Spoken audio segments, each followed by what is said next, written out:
Assalamualaikum warahmatullahi wabarakatuh. Halo semuanya, apa kabar? Berjumpa lagi dengan saya Khairul Umam di mata kuliah pemrograman berorientasi objek.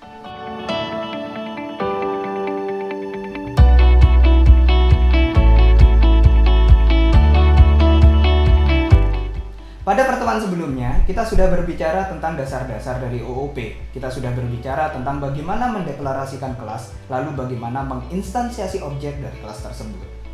Nah, pada hari ini kita akan berbicara lebih jauh lagi tentang OOP dan kita akan memasuki konsep inheritance. Apa itu inheritance? Kita bicara dulu tentang konsepnya ya. Oke, kalau kita perhatikan, ketika kita berbicara tentang seorang manusia, kemudian kita bicara tentang apa sih yang bisa dilakukan oleh seseorang atau seorang manusia, mungkin kita akan menjawab banyak hal. Sebagai contoh, kita akan menjawab bahwa seorang manusia itu pasti bisa makan, karena tanpa makan seorang manusia tidak bisa bertahan hidup. Lalu seorang manusia bisa berbicara untuk berkomunikasi dengan sesamanya, dan juga manusia bisa berjalan untuk berpindah dari satu tempat ke tempat yang lain. Nah, itu yang kita bicarakan tentang seseorang. Pada faktanya, seorang manusia bisa memiliki banyak profesi. Maksud saya, seorang manusia bisa menjadi A, bisa menjadi B, bisa menjadi C. Contohnya, seorang manusia mungkin menjadi seorang guru atau mungkin menjadi seorang dokter. Nah, ketika kita berbicara tentang guru atau berbicara tentang seorang dokter, apakah seorang guru dan seorang dokter juga bisa makan? Tentu. Apakah seorang guru bisa berbicara, seorang dokter bisa berbicara? Tentu. Apakah seorang guru dan seorang dokter juga bisa berjalan? Sudah pasti. Begitu, ya. Nah, lalu kalau kita bicara tentang seorang guru gitu, apalagi yang bisa dikerjakan oleh seorang guru tapi tidak bisa dikerjakan oleh orang lain atau jarang bisa dikerjakan oleh orang lain? Mungkin kita semua akan menjawab bahwa seorang guru bisa mengajar karena memang itu adalah kegiatan atau keahliannya. Begitu juga dengan seorang dokter. Seorang dokter bisa mengobati pasien karena memang itulah menjadi pekerjaannya. Nah, saat kita berbicara tentang guru, saat kita berbicara tentang dokter, mereka bisa makan, bisa berbicara, bisa berjalan. Apakah perlu kita membuat sebuah istilah baru untuk aktivitas-aktivitas mereka ini? Apakah perlu kita menyebut seorang dokter bisa menyiapkan nasi ke mulutnya hanya untuk mengatakan bahwa dokter itu bisa makan? Apakah perlu kita bilang seorang guru bisa mengeluarkan kata-kata di depan kelas hanya untuk mengatakan bahwa guru itu bisa berbicara? Atau kita sebut seorang dokter dan seorang guru bisa melangkahkan kaki untuk berpindah dari satu tempat ke tempat yang lain? Padahal kita cukup bilang bahwa seorang guru ataupun seorang dokter itu bisa berjalan. Sama seperti kita memberikan istilah kepada orang pada umumnya, ya. So, kita tidak perlu bikin istilah baru. Cukup katakan seorang guru bisa makan, seorang guru bisa berbicara, seorang guru bisa berjalan. Begitu juga dengan dokter. Oke? Nah, sekarang kenapa kita bisa mengatakan bahwa guru dan dokter itu bisa berbicara, bisa berjalan, bisa makan, bahkan bisa melakukan hal-hal lain yang sama seperti yang dilakukan oleh orang-orang pada umumnya. Kenapa? Lalu kenapa hanya guru yang bisa punya kemampuan mengajar dan hanya seorang dokter yang bisa mengobati pasien? Oke, di sini kita mungkin bisa menjawab bahwa kenapa guru bisa makan, guru bisa berbicara, dan guru bisa berjalan, begitu juga dengan dokter, sama seperti orang pada umumnya. Kita bisa menjawab bahwa ya guru ataupun dokter itu sebetulnya adalah seorang manusia. Karena memang kita tidak pernah menjumpai kasus di mana guru atau dokter bukan berasal dari manusia, begitu ya. Karena guru dan dokter adalah manusia, maka mereka bisa berjalan, bisa bicara, dan juga bisa makan. Nah, tetapi seorang manusia belum tentu bisa mengajar. Tapi seorang guru sudah pasti harus bisa mengajar. Seorang guru belum tentu bisa mengobati pasien karena dia tidak punya keahlian. Tapi seorang dokter wajib punya keahlian untuk mengobati pasien karena memang itu adalah pekerjaannya. Nah, jadi guru, dokter, atau mungkin nanti profesi lain yang semuanya diwujudkan dari manusia pasti memiliki sifat, kelakuan, aktivitas yang sama seperti manusia pada umumnya. Namun, mereka nanti bisa memiliki aktivitas atau sifat yang spesifik lagi yang berbeda antara satu dengan yang lainnya sesuai dengan profesi mereka. Nah, ini adalah konsep dari pewarisan. Kalau kita jabarkan, pewarisan itu adalah sebuah mekanisme yang nantinya akan mengizinkan seorang anak atau seorang keturunan memiliki atau meniru sifat dari orang tuanya. Bukan hanya sifat tapi juga kelakuan, cara kerja dan sebagainya nanti ya. Tanpa harus membuat ulang sifat atau kelakuan tersebut.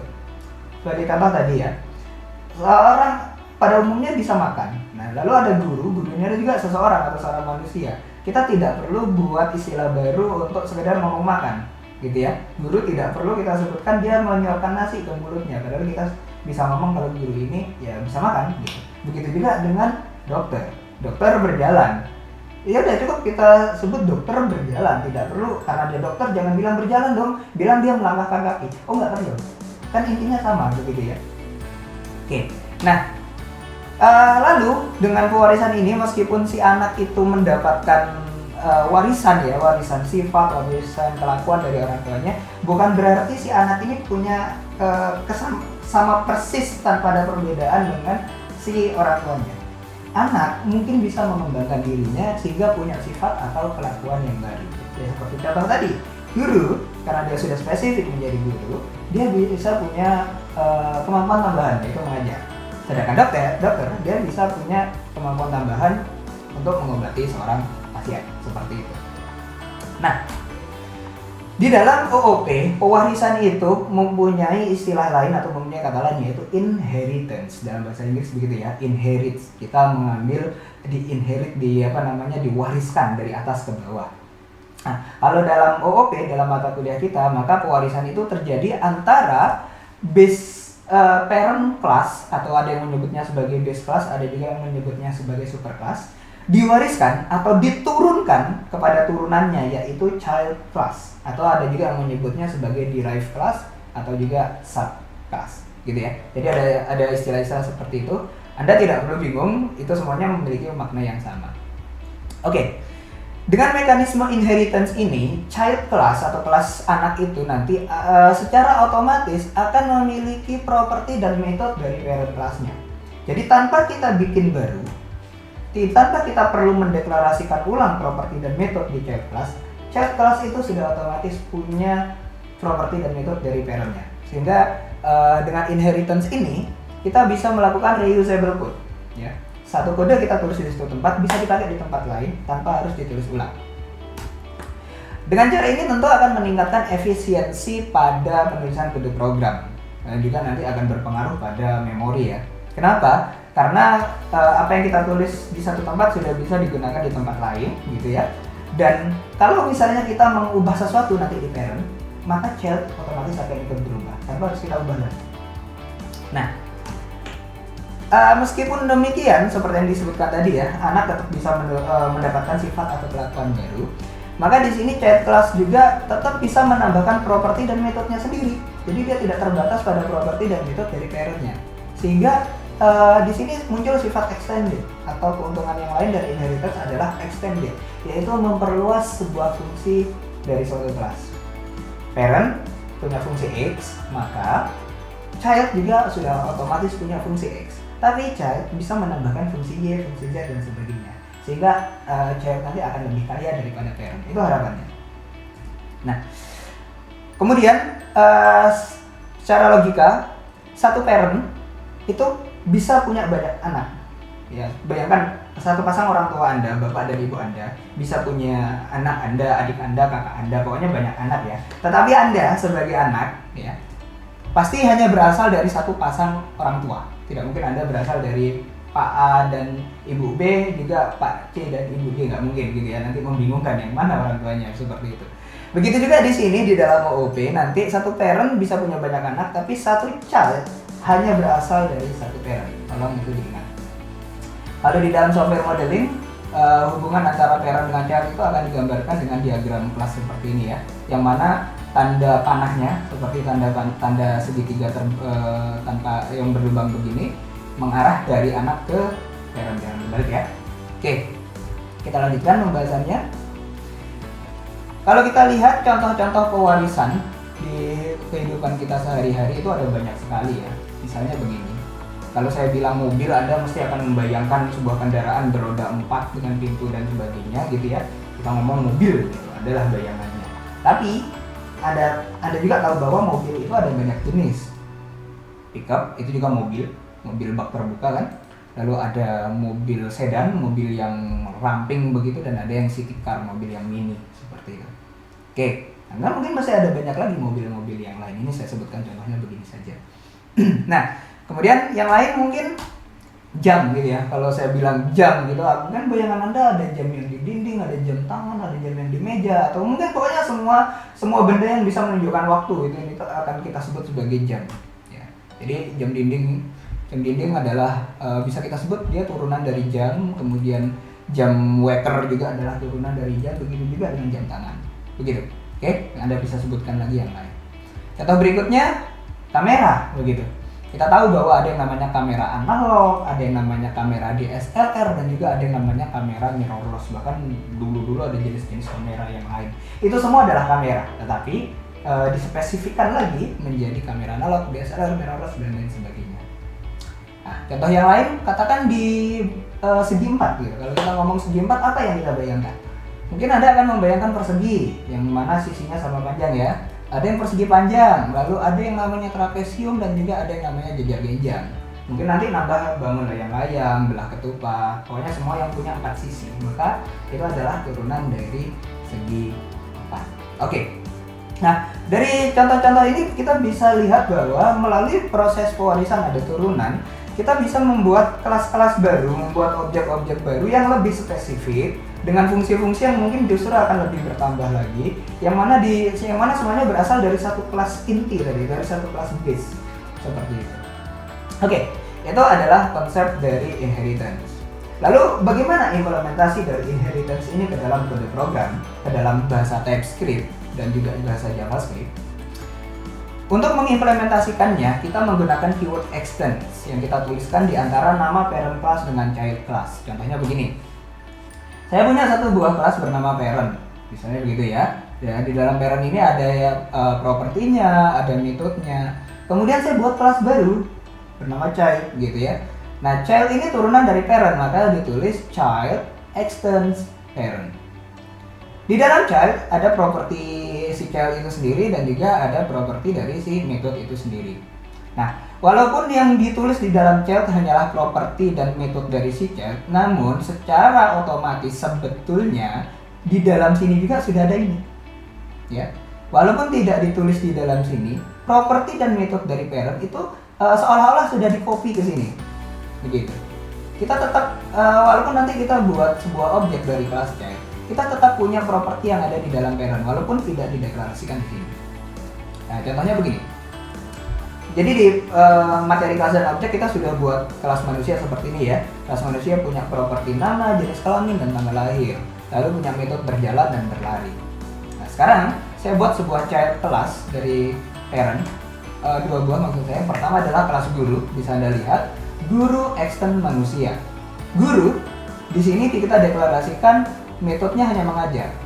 Nah, apakah guru hanya bisa mengajar? Apakah guru tidak bisa berjalan? Kalau penulisannya seperti ini. Oke.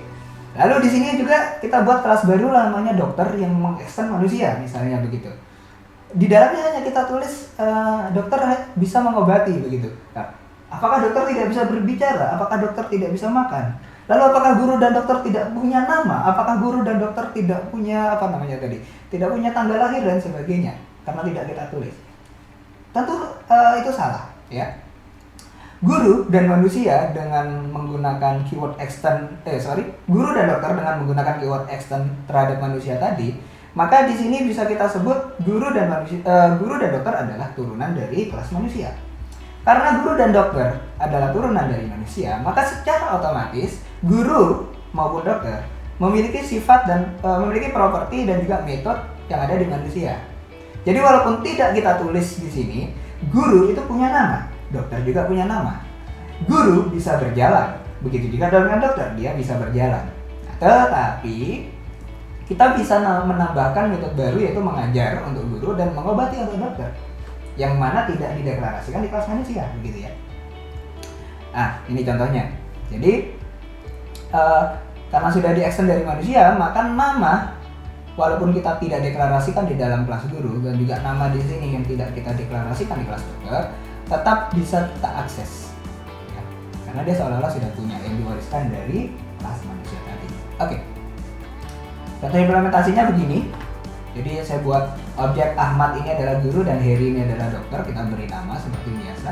Perhatikan tadi kan di dalam kelas guru maupun kelas dokter tidak ada properti nama, tapi di sini tetap bisa kita akses.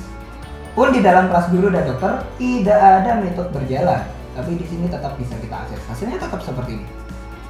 Ya. Ya. Ini nama dan berjalan ini adalah properti dan metode yang didapatkan dari kelas manusia oleh si guru dan si dokter. Nah, tapi kelas guru dia bisa punya metode tambahan yaitu mengajar. Sementara kelas dokter dia punya metode tambahan yaitu mengobati, sehingga objek-objeknya pun punya metode tambahan itu. Nanti hasilnya seperti ini. Ahmad sedang berjalan. Nah ini kenapa bisa bilang sedang berjalan? Padahal tadi tidak ada deklarasi sedang berjalan. Ini didapatkan dari kelas manusia. Sedangkan Ahmad mengajar di sekolah, ini adalah metode tambahan yang kita deklarasikan tadi di kelas guru. Begitu juga untuk yang kelas dokter. Baik. Nah, lalu di dalam inheritance juga dikenal yang namanya keyword super. Super bukan Superman ya, apalagi Superme begitu. Oke. Keyword super itu digunakan untuk merujuk ke konstruktor milik parent class yang kita lakukan dari dalam konstruktornya parent class. Gini. Jadi katakan tadi di kelas parent kita punya sebuah konstruktor ya yang menerima beberapa parameter. Nah, ketika kelas child mendeklarasikan konstruktornya sendiri, maka dia wajib memanggil konstruktor parent dengan cara super, dengan cara menggunakan keyword super begini ya. Super dalam kurung, kemudian parameter yang dibutuhkan di sini. Begitu. Keyword super juga nantinya bisa kita gunakan untuk merujuk ke properti atau metode yang dimiliki oleh parent. Jika child mendeklarasikan properti dan metode sendiri yang namanya sama dengan milik parent. Jadi untuk menghindari ambiguitas. Tapi untuk yang hal kedua ini tidak akan kita bahas hari ini. Itu akan kita bahas nanti di polymorphis. Oke. Contohnya begini. Jadi kalau kelas manusia kita deklarasikan konstruktornya begini, menerima parameter nama dan jenis kelamin, maka ketika kita membuat kelas guru yang merupakan turunan dari manusia dan dia mendeklarasikan konstruktornya sendiri, dia harus mengirimkan seperti ini. Super ini. Ya. Jadi manusia tadi menerima dua parameter yaitu nama dan jenis kelamin. Itu dikirimkan lagi oleh konstruktornya dari si guru.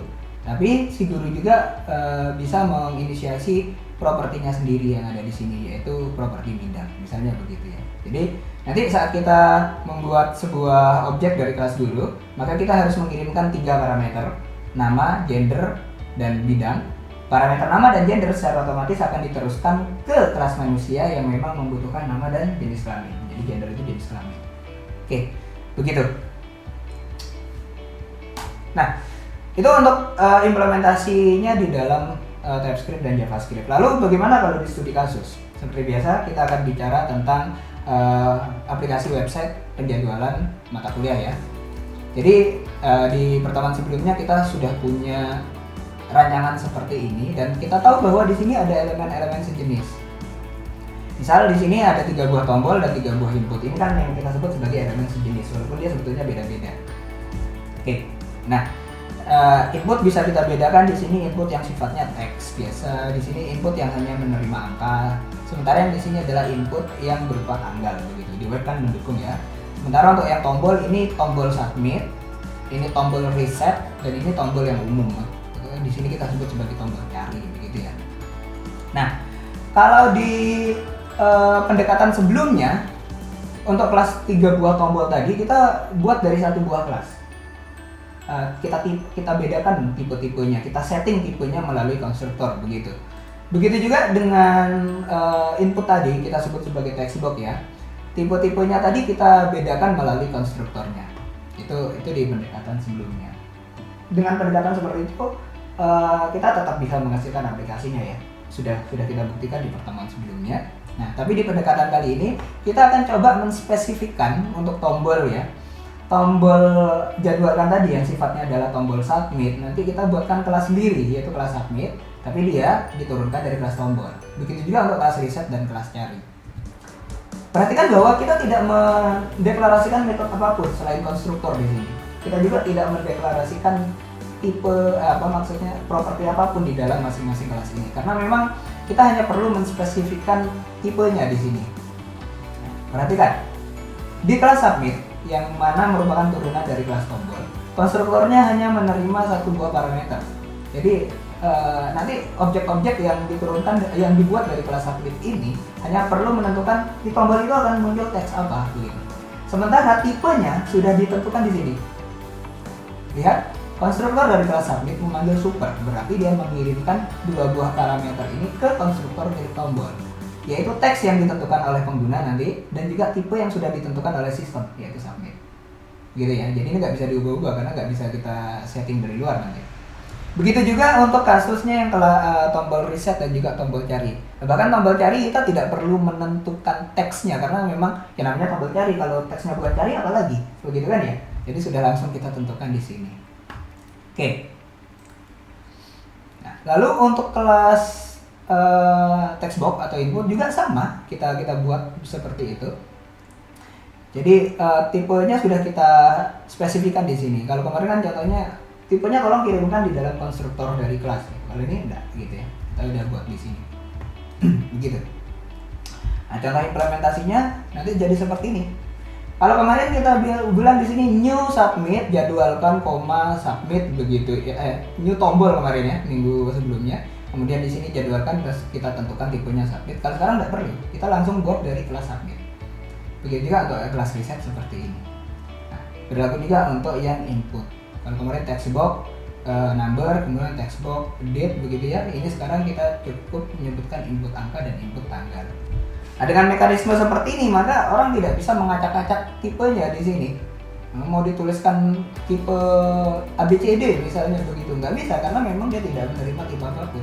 Jadi semua objek yang diciptakan dari kelas input angka pasti akan menjadi input angka begitu.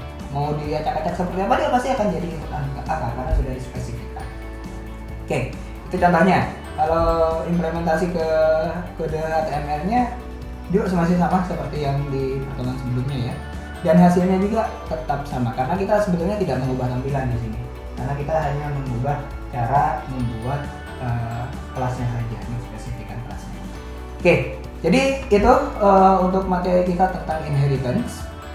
Inti dari materi ini adalah Anda bisa membuat kelas-kelas, banyak kelas gitu ya, yang mana dia berasal dari satu kelas utama. Dengan cara seperti ini, maka Anda sudah bisa menghemat kode program.